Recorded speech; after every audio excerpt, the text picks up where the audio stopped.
finish from a German individual, but the honest truth was we turned into Rocky. Here comes Gabby with the tweets. We turn into the last scene of Butch Gabby. Cassidy and the Sundance Kid. Much. We were coming out with pistols. Bolivian army be damned. Yep.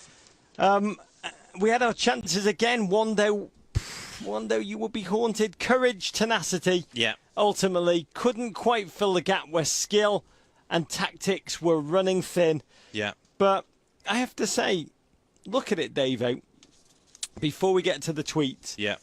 Despite the defeat. Yeah. Despite the defeat, US soccer has experienced, for me, a summer of magic where things will not be the same again. Yeah. And I just hope, I think about my own kids who were watching at home, the ones who are not at camp, in their US jerseys, and would actually look at those jerseys, pretty horrifically designed jerseys, but they'll look at them nonetheless. Oh. And they'll look at them with pride when they take them off tonight, Davo. Yeah. And I don't just mean my kids, I mean millions of kids. And I mean people who are not kids. I mean people who are grown-ups thinking again about this sport. They'll think about the play of Fabian up the wing against Portugal. They'll think about Tim Howard throughout this tournament. They'll think about Kyle Beckerman crushing Raul Morales hair to hair.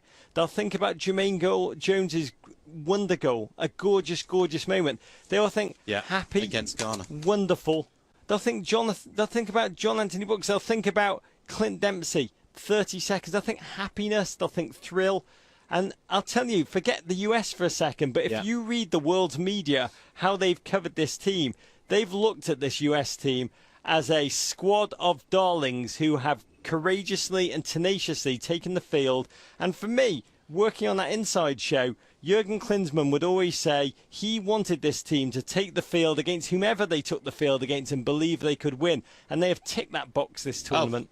Oh, absolutely. More respect definitely shown for the US, despite whatever you read or despite whatever you read on Twitter. There is more respect for this US men's national team internationally than ever before, I would say. And they've redefined American soccer in their minds and in our minds. They've set expectations higher. But next World Cup, when they're drawn in whatever group, we will not be looked at again as the kind of filler in the group, the third cousins at the bar mitzvah who should just feel lucky to be there. We will be a sharp threat that no one will want to draw. And yes, everybody should want them to play more possession-based football. Everybody should want them to cut out the defensive mistakes. Everybody should want them to play that sort of attacking, the way they played against Portugal in that second game, Rog. That's what we're looking to as we move forward. But the fact that we're talking about different names, the fact that we're talking about Brooks, about Fabian, about Julian, the fact that we're talking about DeAndre, the fact that we're talking about, you know, a different set of players. It's not just Dempsey and Donovan. Yes, Dempsey was great. Yes, Howard was amazing.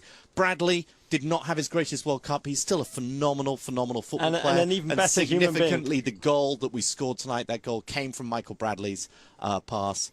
But the fact that we're talking about new players, just a lot more strength and depth. Football has changed forever. When I bit into the cupcake on the original Grantland previews, Rog, it feels like years ago. By the way, I said that this team will make us proud. Rog, whatever happens, this team will make us proud. The team has made us so proud.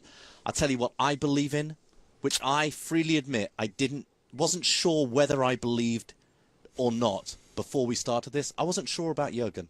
I am now convinced that Jurgen is the man for this team, convinced that he's the guy to take us forward and that he knows what he's doing. We are a team that do not always win, but we're very good at lose-winning. Right, David? Very good at lose-winning. That is the US. Car blows your mind, said Paul Carr, blows your mind. Say